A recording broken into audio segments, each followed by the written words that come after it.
হরে কৃষ্ণ ভক্তমণ্ডলী ভক্তিমতী মায়েদের চরণে আমার দণ্ডবাদ প্রণাম। আপনারা আশা করি রাধা মাধবের কৃপায় অবশ্যই সুস্থ আছেন, ভালো আছেন। তাহলে আজকে আমাদের বিশেষ আলোচনা বৃহস্পতিবারের দিন আপনারা কোন দেবীর আরাধনা করবেন, পূজা বিধি এবং কি কি করবেন কি কি করবেন না। তাহলে বৃহস্পতিবারের দিন আমরা অবশ্যই জানি মাতা লক্ষ্মী দেবীর আমাদের আরাধনা করার দিন। এই দিন হচ্ছে গুরুবার। এই দিনে আপনারা অবশ্যই মা লক্ষ্মীর আশীর্বাদ প্রাপ্ত হবেন। আমি যেগুলো বলছি এই ভিডিওর মাধ্যম দিয়ে আপনারা দর্শন এবং শ্রবণ করার মাধ্যম দিয়েই উপকৃত হবেন, আর এটা আপনারা মেনে চলবেন। তাহলে বৃহস্পতিবারের দিন আপনারা সকাল সকাল স্নান করবেন। ওদিন পারলে নিরামিষ আহার অবশ্যই আপনাদের করা কর্তব্য। আর ওই দিনে আপনারা অবশ্যই একটু যদি পারেন সন্ধ্যা পর্যন্ত একটু উপবাস থাকতে। মাগো মা লক্ষ্মী সারা সপ্তাহে আমাদের কৃপা করবে, আমাদের ভালো রাখবে, সুস্থ রাখবে এবং আমাদের দারিদ্র দুঃখ সমস্ত কিছু তিনি নিবারণ করবেন। তার জন্য আমাদের অবশ্যই একটু আমরা একাদশী যখন আপনারা করেন অবশ্যই আপনারা এই দিনে সন্ধ্যা পর্যন্ত যদি একটু পারেন অবশ্যই একটু অনাহারে থাকবেন, অবশ্যই ভালো হবে আপনাদের। তাহলে কি করবেন আপনারা ওই দিনে সকালবেলা স্নান করার আগে আপনারা লেপা পোছা করে নিতে পারেন, পয় পরিষ্কার করে নিতে পারেন। আর তখন বৃহস্পতিবারের দিন অবশ্যই আপনারা কি করবেন, একটু কর্পূর দেবেন জলের মধ্যে, যেটা ঘর মুছবেন সেখানে একটু কর্পূর নেবেন আর একটু লবণ নেবেন, নিয়ে আপনি সারা সপ্তাহে বৃহস্পতিবারের দিন এটা করবেন। ওই লবণটা আর ইউজ করবেন না, ওই লবণ আর কর্পূর দিয়ে আপনি সারা ঘর কি করবেন, পরিষ্কার করলেন। এবার আমি একটা কথা বলি যে মা লক্ষ্মীর পিছে পিছে কিন্তু অলক্ষ্মীর বাস। চেষ্টা করে যে মা লক্ষ্মীর যেখানে থাকে সেখানেই কিন্তু তিনি পদে পদে যুক্ত থাকার চেষ্টা করেন, কেননা মানে মা লক্ষ্মীর এত গুণ তো তার সহ্য হয় না। তাই তিনি কি করেন, ছায়ায় থাকেন, অন্ধকারে থাকেন। যেমন আমাদের ঘরে খাটের নিচে দেখবেন অন্ধকার, সেখানেই তিনি বাস করেন। আর কোথায় বাস করেন মা?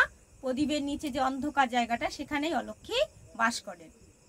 তাহলে মা আপনারা কৃপাপূর্বক বৃহস্পতিবারের দিন এইভাবে ঘরটা মুছবেন। তারপরে আপনি কি করবেন, ঘট স্থাপন করবেন। ঘট স্থাপন করার জন্য আপনাকে গঙ্গা জল থাকলে তো ভালো, মানে গঙ্গা মাটি থাকলে ভালো, না থাকলে আপনারা মাটিটাকে নরম করে একটা গোল মতো পাকিয়ে নেবেন। তারপরে আপনারা একটা হাত দিয়ে একটা চ্যাপটা করে নিয়ে সুন্দর একটা গুটি করে নিয়ে আপনি কি করবেন, ওটা ঘটের নিচে স্থাপন করবেন। সেটার পরে 7টা সিঁদুরে ফোঁটা, তারপর 7টি ধান, 7টি দুব্বা দিয়ে 1 টাকা দিয়ে রাখবেন। তার উপরে আপনি ঘরটা স্থাপন করবেন। তার উপরে আপনি কি করবেন, ঘটের উপর শুদ্ধ গঙ্গা জল দেবেন। তার উপরে একটা আপনি কি করবেন, হরিতকি দেবেন। তারপরে কি করবেন, তার মধ্যে আপনি কি করলেন, একটা আপনার আগের থেকে 7টি হলে ভালো হয় আম্র পল্লব। তাহলে কি হবে, সে আমের পল্লব আপনি 7টি যদি পাতা পান তাহলে খুবই ভালো। না পারলে আরো আপনারা জানেন 3টি হলে হবে, 5টি হলে হবে, সেটা নেবেন। সিঁদুরে ফোঁটা দেবেন। তারপরে আপনি কি করবেন, সেখানে গোটা একটা ফল দিতে হয়, যদি পারেন পান সুপারি দেওয়ার পরে গোটা ফল। তারপরে কি করবেন, মানে মা লক্ষ্মী পছন্দ করে পদ্ম ফুল, যদি পারেন সপ্তাহে একদিন একটা পদ্ম ফুল দিতেই পারেন মা লক্ষ্মীর কৃপার্থী আপনারা, তাহলে অবশ্যই ভালো হবে। তার পরিবর্তে আপনারা কি দিতে পারেন, যদি আপনাদের পদ্ম ফুল না থাকে তাহলে অবশ্যই সাদা ফুল ইউজ করবেন, খুব পছন্দ করে মা লক্ষ্মী। তখন আপনারা সুন্দর করে মা লক্ষ্মীকে মন দিয়ে প্রাণ দিয়ে আপনারা কিন্তু বলবেন আপনাদের মনের কথা, হে মা লক্ষ্মী কৃপা করে আমাদের দুঃখ দারিদ্রতা, আমাদের বাড়ির এই যে চিৎকার চেঁচামেচি কেন হয়, এত অঘটন হচ্ছে, তাহলে চিৎকার চেঁচামেচির মাধ্যম দিয়ে কে আসে, অলক্ষ্মী। মা লক্ষ্মী একদম পছন্দ করে না, তিনি সর্বদা আস্তে আস্তে কথা বলতে ভালোবাসে এবং শুনতেও ভালোবাসে। যে বাড়িতে গোবিন্দের আরাধনা হয় মা লক্ষ্মী কত কৃপার্থী করে জানেন আমাদের উপরে। তাহলে সেখানে আপনারা কি করবেন, সুন্দর করে ঘট স্থাপন করবেন, গুয়া পান গঙ্গা জল, তাই না, হয়ে ধৃষ্ট মন। তাহলে মনটাকে একেবারে জাগ্রত রেখে গুরু গোবিন্দের চরণে নিবেদন করবেন, মা লক্ষ্মীর উপাসনা করবেন। এবং কি করবেন, সন্ধ্যাবেলা সারাদিন চলে গেল, সন্ধ্যাবেলায় আপনি আপনার মতো সাধ্য মতো ধূপ দ্বীপ প্রদীপ জ্বালিয়ে আপনি কি করবেন, একটু নৈবেদ্য দেবেন, কলা দিয়ে মিষ্টি আদি যা উপচার আপনার যেটুকু সামর্থ্য আছে আপনি সেইভাবে গোবিন্দের মানে হরে কৃষ্ণ আমার মা লক্ষ্মীকে নিবেদন করবেন। গুরু কৃপায় আপনার গুরু মন্ত্র দিয়ে আপনি 10 বার মতো ভোগে আপনার এই বৃদ্ধমা হরে কৃষ্ণ মধ্যম আঙুল দিয়ে আপনি নিবেদন করবেন। তারপর কি করবেন, সুন্দরভাবে পরিপুষ্ট করে পুজো করবেন, সুন্দর মন দিয়ে সবাইকে নিয়ে এগণ মিলে যদি করা যায় খুবই ভালো। বাড়িতে যারা আছে তখন আপনারা কি করবেন, আলতা সিঁদুর অবশ্যই সেদিন আপনারা অবশ্যই পড়বেন। তারপরে কি করবেন, সবাই মিলে এক মনে করজোড়ে মা লক্ষ্মীর আরাধনা করবেন। তার মন্ত্র আমরা বলছি, আপনার কৃপাপুরুষ শুনবেন, মা লক্ষ্মীর প্রণাম মন্ত্র বলছি। ওম বিশ্বরূপর্ষ ভাস্যাজি পদ্মে পদ্মালয় সর্বত্র পাহিমাম দেহি মহালক্ষ্মী নমস্তুতে। এই মন্ত্র আপনারা 3 বার জপ করবেন। তারপরে কি করবেন, তারপরে অবশ্যই মনোবাঞ্ছা জানিয়ে আপনারা সবাই মিলে মা লক্ষ্মীর ওই ঘটের দিকে তাকিয়ে, মা লক্ষ্মীর চরণের দিকে তাকিয়ে আপনার মনোবাঞ্ছা পূর্ণ করবেন।